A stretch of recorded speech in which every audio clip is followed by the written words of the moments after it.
हिंद दोस्तों, त्यागी trading tips में आपका स्वागत है। दोस्तों, इस वीडियो के अंदर हम बात करने वाले हैं मार्केट की गिरावट का कारण क्या है। देखिए, मार्केट के अंदर अगर आप देखें निफ्टी 50 के अंदर तो गिरावट है, लेकिन जो शेयर्स आपने खरीदे हुए हैं, आपका पोर्टफोलियो जवाब देना शुरू कर दिया है। आप कह रहे हैं कि अभी तो थोड़े दिन पहले 3-4 महीने अभी तो लगातार गिरावट थी, लगातार गिरावट थी कुछ समय पहले, उसके बाद जबरदस्त तेजी भी बन गई, उसके बाद फिर दोबारा से गिरावट शुरू हो गई। ये स्टॉक मार्केट के अंदर चल क्या रहा। अभी हाल फिलहाल की अगर बात करें तो 3 बड़े मेजर रीजन हैं जिनकी वजह से मार्केट के अंदर गिरावट देखने को मिल रही है, वो आपको मालूम होना चाहिए। देखिए, गिरावट कभी भी खराब नहीं होती है, लेकिन अगर आपकी आदत हो गिरावट पे खरीदने की, क्या आपकी आदत गिरावट पे खरीदने की है? जवाब होगा नहीं, बिल्कुल नहीं। आप हमेशा खरीदोगे लालच में, और ये बात बड़े प्लेयर को मालूम है। ये बात बड़े प्लेयर को मालूम है। आरबीएनएल का शेयर अगर 30 रुपए पे खरीदा गया है बड़े प्लेयर के द्वारा, तो उसको 650 रुपए पे ले गया, क्योंकि उसको अल्टीमेटली 350 से 400 के बीच में बेचना है, तो वो 650 पे ले गया सस्ता करने के लिए। ठीक है, बहुत सारी चीजें हैं, उसके बारे में चर्चा करेंगे, लेकिन अभी एक बड़ी यहाँ पर खबर देखने को मिल रही है, रिपोर्ट के द्वारा खबर देखने को मिल रही है कि अब हकीकत में ही इंडिया ने रसिया से तेल लेना बंद कर दिया है। ये खबरें हैं रिपोर्ट के द्वारा, और ये खबर भी फेक साबित हो गई है। सरकार ने बिल्कुल क्लियर कर दिया कि नहीं, ऐसा कोई भी हमने रिटन में या फिर इस तरह का कोई भी हमने बात नहीं बोली है किसी भी कंपनी के लिए, रिफाइनरीज के लिए, कि आप रसिया से तेल मत लीजिए। चलिए देखते हैं, एक सबसे बड़ा कारण आज की गिरावट का हो सकता है, उसके अलावा 2 बड़े कारण और हैं जिनके बारे में आपको मालूम होना चाहिए। चलिए देख लेते हैं कौन सा बड़ा कारण है। दोस्तों, एचपीसीएल की बात करें, आईओसी की बात करें, बीपीसीएल की बात करें, जितनी भी सरकारी कंपनियां हैं ऑयल रिफाइनरी वाली, खबर देखिए रिपोर्ट के द्वारा खबर देखने को मिल रही है कि क्या हो गया है, India state refinery halt Russian oil purchase. क्या बात सही है? क्या बात सही है? 25% का टैरिफ नहीं झेल पाएगा इंडिया? क्या कर पाएगा? अभी हाल फिलहाल की अगर बात करें तो देखिए, अभी की अगर बात करते हैं तो 1 अगस्त से स्टार्ट होना था, नहीं, कुछ के लिए 3 महीने कर दिया है, फिर दोबारा से कुछ कुछ देशों के लिए। लेकिन अभी जो ये डेट 1 अगस्त थी उसको बढ़ा के 7 अगस्त कर दिया है, उसको फिर बढ़ा दिया गया है। आप देखेंगे कि ये डेट क्यों बढ़ाया जा रहा है, इसकी रिसर्च कीजिए। इसकी रिसर्च करोगे तो पाओगे हिम्मत नहीं है किसके अंदर, कुछ कंट्रीज के ऊपर बड़ा टैरिफ लगाने की, जैसे कि चाइना के ऊपर, इंडिया के ऊपर लगाया, तो अभी किसी के ऊपर भी नहीं। लगाने से, बोलने से क्या होता है, एप्लीकेबल करके दिखाना, हिम्मत हो तो कर सकता है जिन कंपनियों से कम इंपोर्ट होता हो। लेकिन चाइना इंडिया पर बड़ा टैरिफ लगा के उसको कंटिन्यू करके दिखाओ 6 महीने, उसके बाद ट्रंप को औकात अपनी याद आ जाएगी, देश इतनी बुरी तरीके से बर्बाद हो जाएगा। लेकिन अभी क्या है, बस टैरिफ की बात चली, लगाया तो है ही नहीं। अभी तो सिर्फ बात ही चल रही है कि हाँ हमने लगा दिया, हमारा नेगोशिएशन हो गया, कुछ नहीं है अभी सिर्फ दूसरे देशों में हमारा माल जाए, बड़ी बड़ी डील हो, इस चीज के तहत बस ट्रंप बिजनेसमैन आदमी, उसका दिमाग डरा के ही तो कोई काम होता है। देखिए, अगर बंदूक से डराएंगे तो कोई नहीं डरने वाला, सब लोग कहेंगे भाई ये तो गलत हो रहा है, ग्लोबली बड़ी दिक्कत हो जाएगी। बस टैरिफ करके, टैरिफ लगाना नहीं है, बस टैरिफ करके डील ले लो, हर कंट्री से डील ले लो, अपने देश का फायदा कर दो, बस ये चल रहा है। हर कंट्री से डील कर रही है। डील भी किस चीज की? सबसे ज्यादा हथियारों की डील चल रही है, सबसे ज्यादा। हमसे तेल लीजिए, हमसे ये लीजिए, वो लीजिए, ताकि हम नंबर 1 पे बने रहें। समझ बात आ रही है? जो दूसरे देश अभी कर रहे हैं वही काम अब अमेरिका ने करना शुरू कर दिया है। ठीक है, दूसरे देश अभी क्या कर रहे थे, ज्यादातर अलग अलग देशों से डील बन रही थी। इंडिया देखिए ग्रोथ आगे करता हुआ, जीडीपी देखिए किस तरीके से आगे ग्रोथ करती हुई नजर आ रही है। लेकिन अभी यहाँ पर ट्रंप ने जो अपना सौदा किया है वो बड़ा गड़बड़ कर दिया। दोस्तों, ट्रंप बड़ी चालाकी से बहुत बड़ा काम करता हुआ नजर आ रहा है, लेकिन इंडिया पर इसका कोई असर देखने को नहीं मिल रहा है। इंडिया बोल रहा है कि भाई टैरिफ लगाना है, लगाना टैरिफ, भाई लगा दे टैरिफ जितना तुझे लगाना है। लेकिन अभी यहाँ पर 25% टैरिफ के साथ क्या लगा रहा है, पेनल्टी भी लगाऊंगा मैं। पेनल्टी किस बात पे? कि रशियन ऑयल लेगा तब, रशिया से ऑयल लेना ही नहीं है। किससे ले? जी हमसे लीजिए। अमेरिका का बोलता हमसे लीजिए ना, महंगा तेल हमसे लीजिए, फिर हमारे दोस्त बन जाएंगे आप, फिर हम अच्छे तरीके से आपको लूटेंगे, हम आपको यूक्रेन की तरह बर्बाद कर देंगे और दूसरे कंट्रीज की तरह बर्बाद कर देंगे। बस ये चल रहा है, हमसे हथियार लीजिए, हमसे हथियार लीजिए। F-35 की डील इंडिया ने कैंसिल कर दी है। वो चाहता ये है कि कुछ डील तो हो भाई, कुछ तो लीजिए हमसे, कुछ तो लीजिए हमसे, तभी हम आप पे टैरिफ कम करेंगे, कुछ लीजिए हमसे। इंडिया कह रहा नहीं भाई, सब कुछ ओके है, कोई दिक्कत वाली बात नहीं है, हम अपने टर्म एंड कंडीशन के अकॉर्डिंग काम करेंगे जैसे कि आप कर रहे हो, ठीक है। तो ग्लोबली हर किसी कंट्री पर टैरिफ टैरिफ का खेल ये क्यों चल रहा है? इसलिए ताकि अमेरिका की अलग अलग डील हो सकें, कुछ ना कुछ डील कीजिए तब बात बनेगी, ठीक है।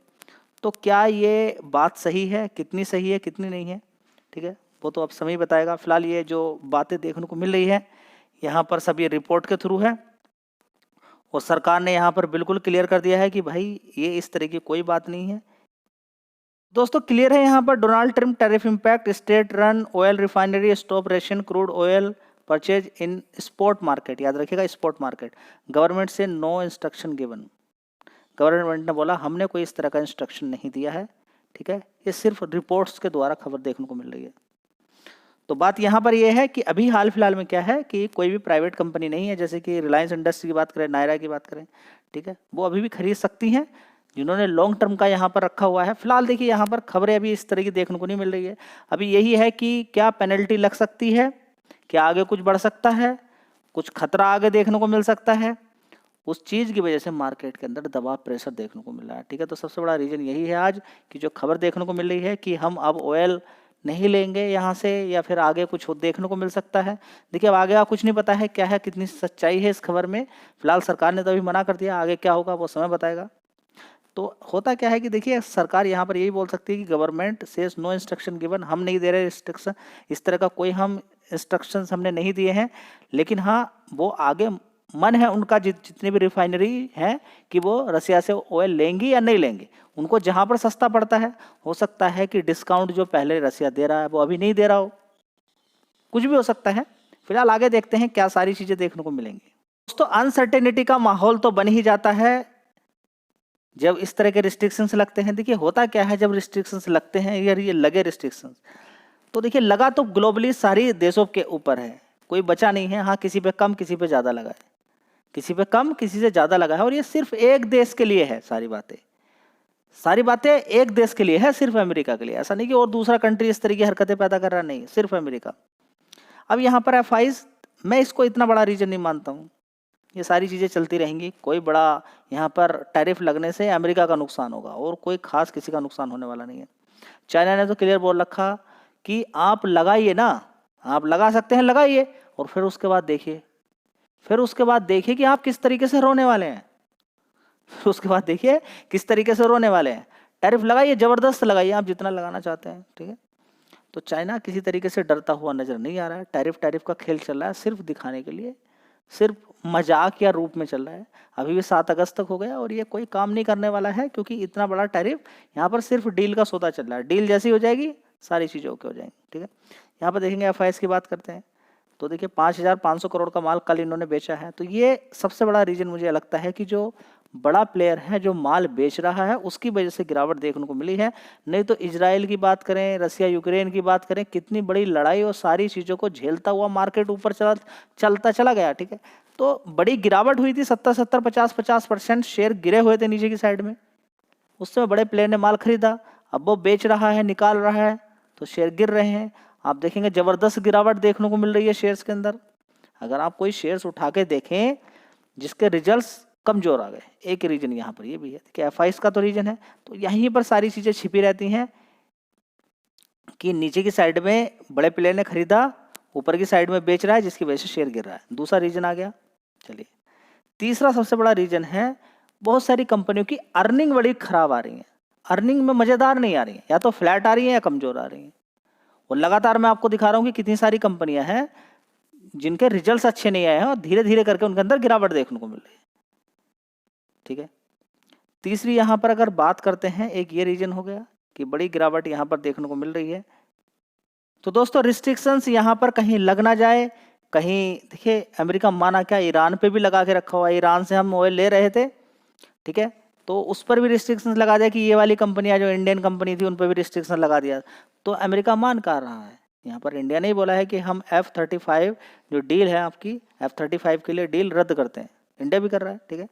तो इंडिया को अब यहाँ अमेरिका को बड़ा खतरा यहाँ पर नजर आ रहा है कि कहीं डॉलर की वैल्यू ना गिर जाए, जबकि डॉलर अब यहाँ पर अचानक देखिए बढ़ता हुआ नजर आ रहा है, ठीक है।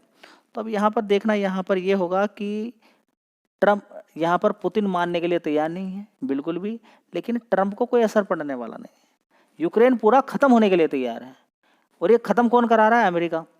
एक देश का बलिदान चढ़ रहा है रूस को कमजोर करने के लिए। रूस उभरती शक्ति थी, ताकतवर थी, अभी तक इतने नेटो, पूरे नेटो से 30 देशों से अकेले लड़ाई कर रहा है रूस कितने सारे देशों से एक साथ लड़ाई कर रहा है, ये सोचने वाली बात है। सारे हथियार पहुंचा रहे हैं, और कितना समय हो गया लगातार, अभी भी लड़ाई हो रही है।